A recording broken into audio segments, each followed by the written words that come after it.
ICE raids. We've seen them take place across the Golden State, often with federal immigration law enforcement officers wearing masks, a practice that does not sit well with San Francisco Democratic State Senator Scott Wiener. Law enforcement officers have an obligation to be actually building trust with communities and not running around with ski masks on. It is completely unacceptable, and it's time for California to take action. Action he says he's now taking with Senate Bill 627. If signed, it would, in most cases, prevent all local, state, and federal law enforcement officers, including ICE, from covering their faces while conducting operations in California. I just want them not to wear ski masks and not to terrorize communities. That's my goal here. It's a message echoed by members in the Latino Legislative Caucus and by immigrant rights groups who testified Tuesday before the Assembly Public Safety Committee in support of Wiener's bill. Disguising their identities makes these operations more hostile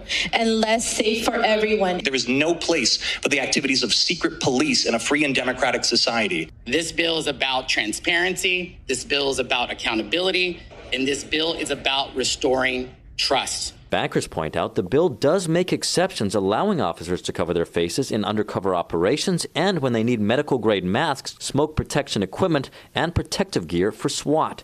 Still, opponents argue the bill is a slap in the face to law enforcement, with many in the law enforcement community slamming it for subjecting officers to a misdemeanor if they do not abide by the mask policy. There's better ways to address that than creating crimes that actually threaten officers with jail sentences.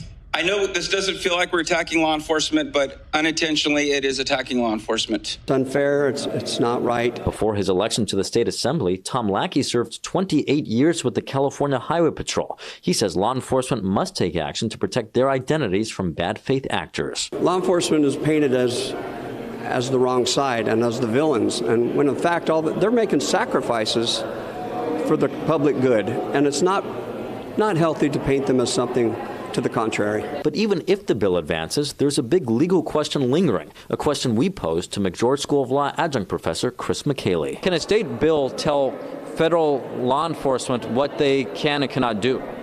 No, while a state bill could direct local and state law enforcement officials, the simple fact is that state law cannot dictate the activities of federal law enforcement officials.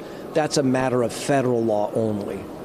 And important to note, lawmakers also took up another bill requiring law enforcement to, in most cases, identify themselves with a badge number or a name. As for Wiener's bill, in a statement, the U.S. Department of Homeland Security called it despicable. But despite the opposition, on Tuesday evening, the bill narrowly passed the Public Safety Committee. It now advances to the Assembly Appropriations Committee. At the state capitol, covering local news that matters, Eitan Wallace, Fox 40 News.